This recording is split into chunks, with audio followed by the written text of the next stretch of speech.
So here we are, relationship flow, continuing on this important Likutei Halachos from Rebbe Nosson, the Talmid of Rebbe Nachman ben Feigen, Nachman ben Simchtu. It's a chusar in Aleinu. We have the opportunity to be misgaber, to strengthen ourselves like a lion, to stand up in the morning. That's the beginning halacha of Shulchan Aruch, and we have to be more over the shachar. And al pi Torah, we have to realize that there's a certain achina we learn about the two parts of the heart, chalal panoi, being able to go along the kav. Remember, we learned about the kav, having this connection, kavi Hashem, and the idea of being remedy, machlokas, and being able to deal with the apikosis, not just outside of us, but within. And this is a lot of what we've been talking about. So we're holding right now the idea that we're going to start here. And the primary perfection of Talmid Emuna is to bring close specifically those who are distant from him. So when we learned this last time, we mentioned that Rebbe Nachman, that was one of his amazing powers. He was able to be miler and elevate people who didn't believe in God, the atheists or agnostics or the apikosim, however you want to call them, all the different kinds of people out there. He had the koach to bring them close and to bring those who seemed initially to have an issue with God and Hashem, God, aka Hashem, so he was able to bring them back to Emuna, to bring them from non-believers to believers. Even though I don't like the lashon of believer because it's more intrinsic than that. But we see nowadays, that was the time of Haskalah. Nowadays we see it's like it's pashay. The still majority of Am Yisrael are still distant from Hashem. It's like not in the real sense. Everyone's close to Hashem. Everyone has a spark of godliness within, and Hashem is one. But in their minds, the way they view life, they feel distant. They don't feel connected, and that could even be supposed religious people. They know that Torah is true, and they're on an external level, and they know that Emuna is important. But and we all do this on some level. When it comes to, like, say, example, panasa things or challenges, we're not so mu'min, we're not so believing, and we haven't really got the internalization. So this is why learning from the Tzaddikim, they themselves, we're learning the Torah as we start to draw closer. We're also going to learn a little bit of Gedale Fenster in a minute and see how he helps us deal with this. But let's just go a little bit weiter more in the Likutei Halachos just to see first what Rebbe Nosson, the Talmid of Rebbe Nachman, is saying. For this one, we have to elevate the sparks of holiness in the letter of the speech. Speech is a real power to bring people close. You saw by the Rebbe or any amazing speaker was able to bring souls closer through, and not just speaking externally. We're talking about where it comes from panemius, when it comes from within. They're able to say the words that penetrate the heart of someone else from one heart to another. And it's the heart of a tzaddik, it goes into the heart of the other person in a deep way and awakens the truth inside that person's heart.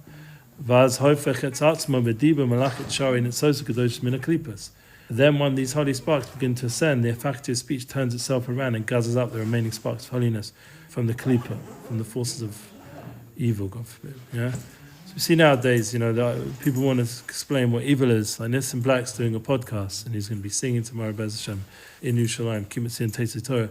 So one of the nakudas that he's explaining when he's doing the podcast is that really, if you go into the Torah, the way he's explaining it, because he's talking to a lot of non-Jews, is a universal language. He calls it the Bible. And the idea that there's a biblical war going on, a spiritual war for the souls of the humanity. And there is an obvious revelation of those who are good and those who are not. And those who are not are trying to draw those sparks of souls towards them and through profanity, slander, mockery, falsehood. And we see their lack of values, etc.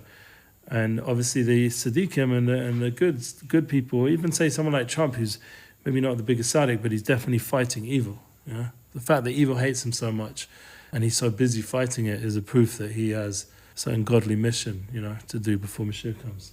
Give him that credit. And to elevate the holy sparks of speech, one needs to fast. So we have a craving for food and drink, which are the cardinal physical desires. The Rebbe Nachman explains why he considers gluttony and not immorality or various the primary physical desire. That's one of the ways you get pulled into, being drawn down instead of lifted up.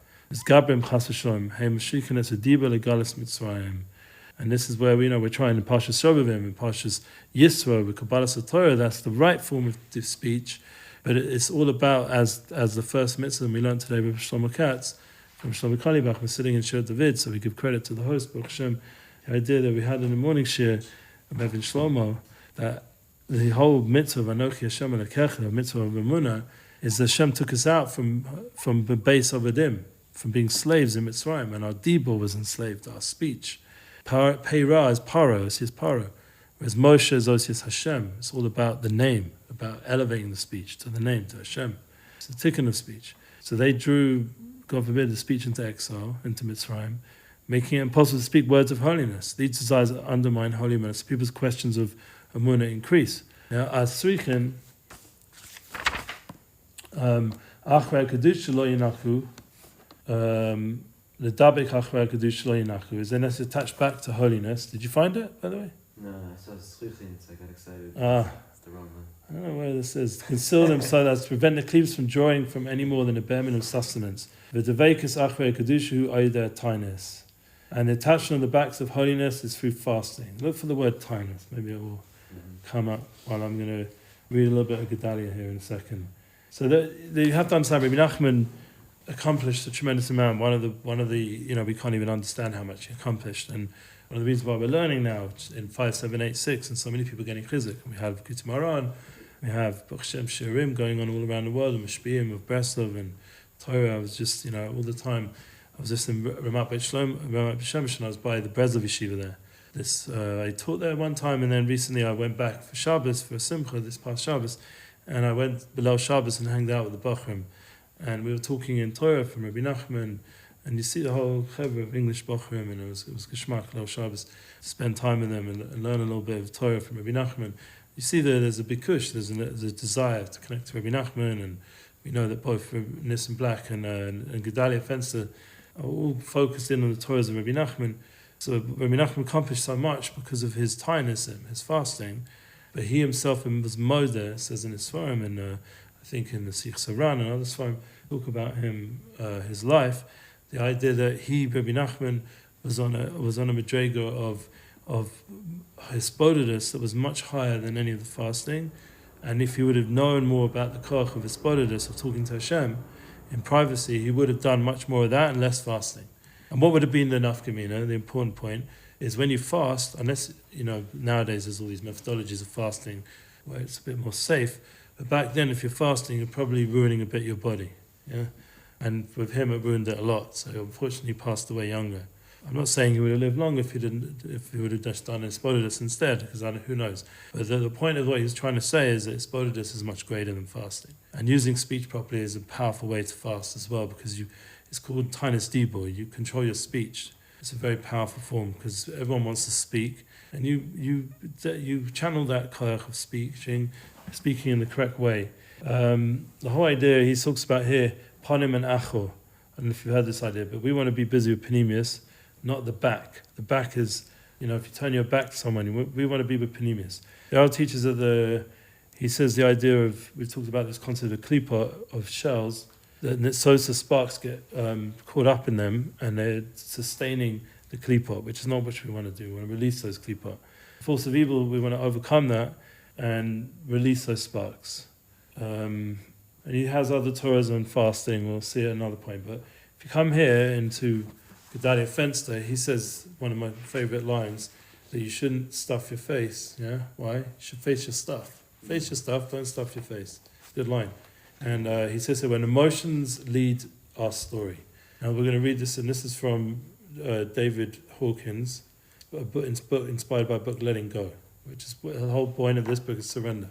And we'll see when we hear from Gedale, he spoke about it in Tel Aviv, speak about it again, about letting go and surrender.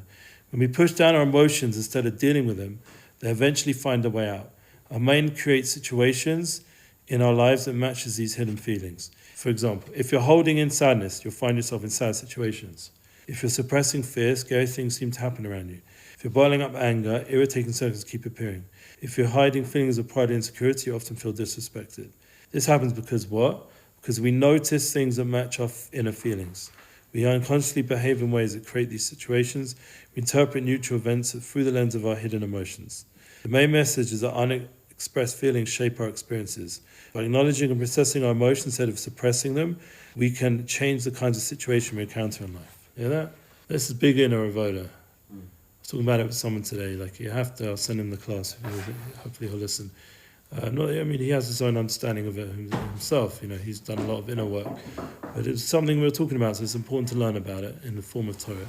And expressing yourself, that's part of his spodidus. Gedale said about himself that for 3-4 days he'll be screaming, shouting, venting, tantruming, like huffing, puffing, getting out all these emotions when something's getting difficult. Take him about 3-4 days of doing that. Hopefully it's not his wife, hopefully it's in a spodidus, or I think that's what he meant. He's doing it with Hashem. And then after about 3-4 days he feels more masidah, and then suddenly the blessings start come and the constrictions end. But you have to do that emotional, real inner work. You can't just stuff your face, go eat instead, or watch Netflix or something. You have to actually do that inner work, and it's really hard and painful. That's why we tend to always head towards escapism. He said anxiety is any exit. You just want to get out of there. Yeah, you're not looking to face it. That's the real inner point of it. What we avoid feelings doesn't disappear. It shapes how we see and react. So that's the problem. It's going to anyway affect us. Every time we're looking, we're going to draw the people that are going to hurt us in that way we're feeling hurt. We experience the world. That's why doing the inner work is not optional. It's essential. This is like Koch Nefesh. Like he said today, I was listening to a podcast he just put up today or yesterday. He said that only the strong will survive. And we're not talking about, God forbid, the what's his name, the apicorsim, the way they say the survival fittest. He meant on the inner realms that in order to deal with life, you have to face it. It's not a survival thing. It's an inner thing. You have to face the inner challenges, and you have to be strong about it. You have to be all in. When you feel emotions honestly and with compassion, they lose the power to control you from the shadows. This is how you reclaim your life, not by fixing what's outside, but by releasing what's inside. You hear that? The more space you give your feelings, the less space you take up in your life story. Your life mirrors what your heart is still holding. While unspoken feeling might be quietly shaping the way I see or experience my world. So this is something which, if we can work on, we'll literally transform. It'll be transformational. So let's go a bit more weiter in Rebbe Nachman, and we'll see how it connects in. Because one, we already said tinus, not stuffing our face, but facing our stuff. So that's already dealing with things in a real way. Emuna, facing the fact that there's sparks, there's pain, there's real stuff stuck inside these low places, and we've got to release them. And then one of the ways is by facing tinus dibur, working on how we speak. This is a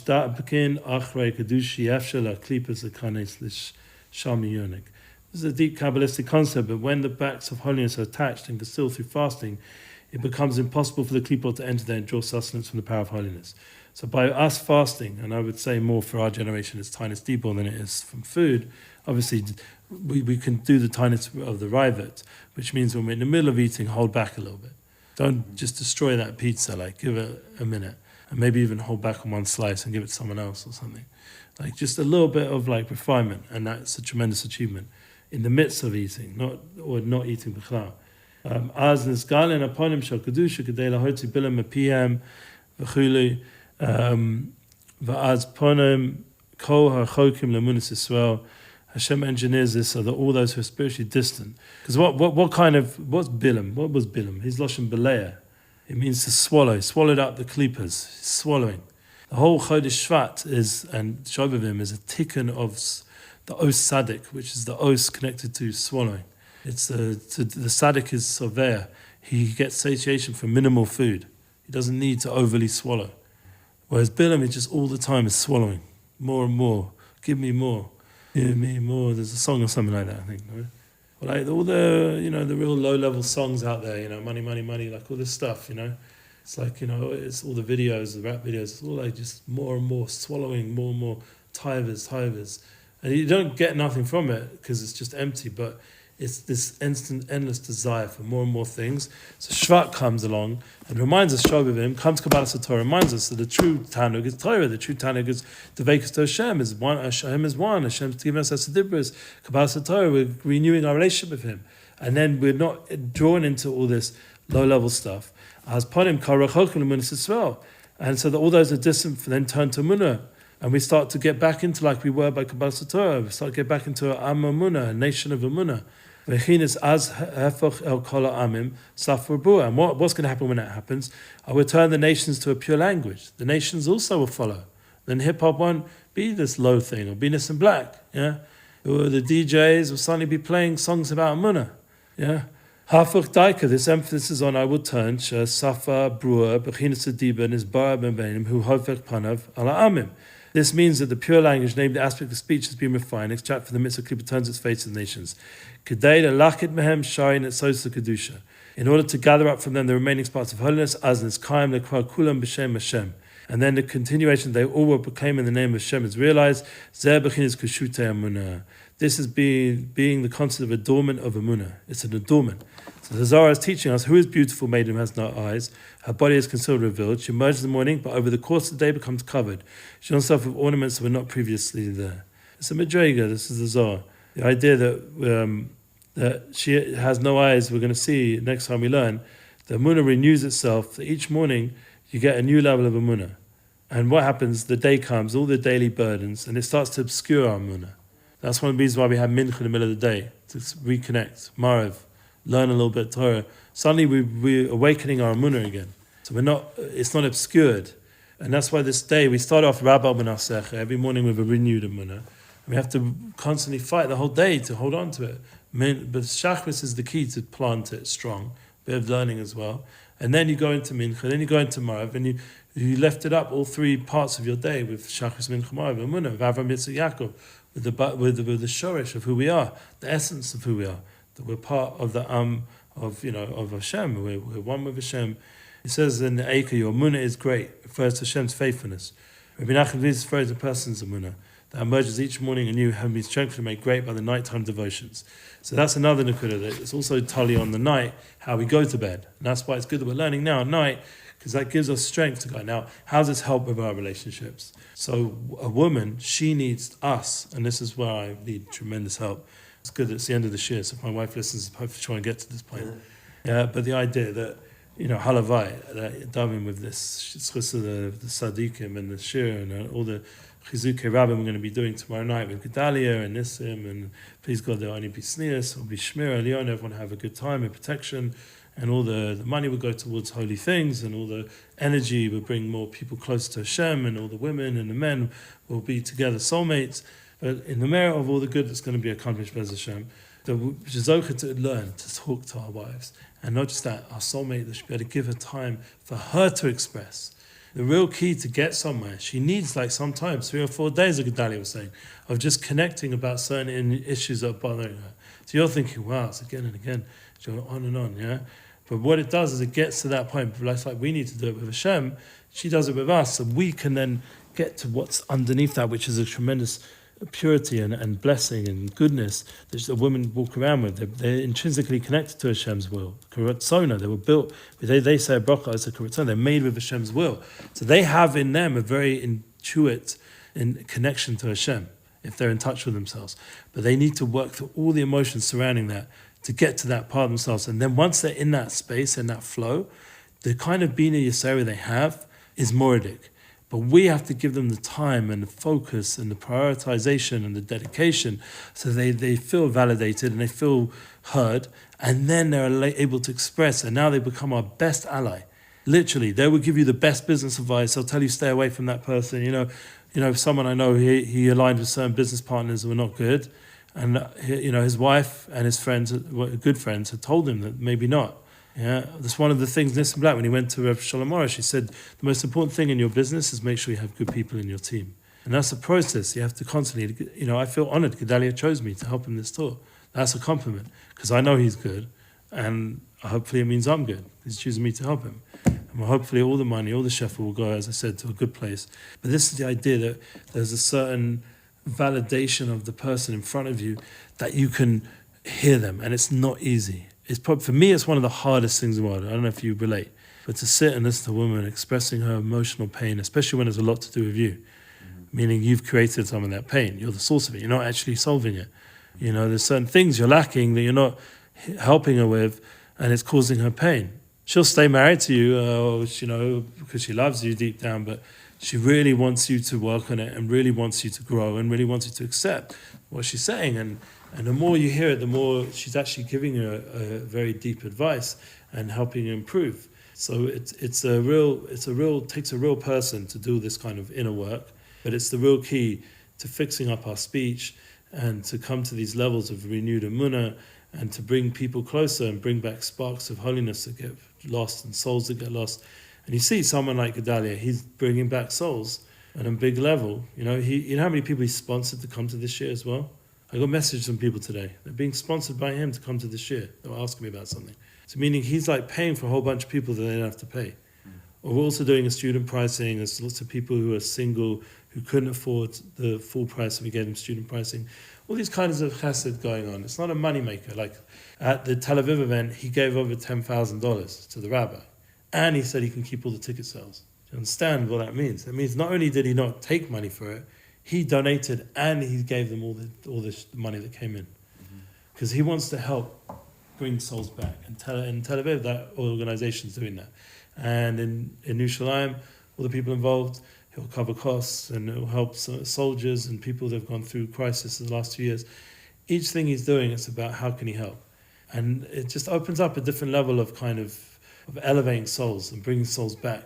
And we have to dive in ourselves to expand our kingdom so we can also be zoka in our own way, to Hashiras, and to help people and to elevate people and bring souls back. And that's Rabbi Nachman and Rabbi Nosson. That's what they're teaching us. Is a lot to do with the key point is self-constraint in order to what? Make space for then the inner work to take place. So when you hold back from the food, now you've made space, or from speaking shtiyot, you've now made space to do that inner work.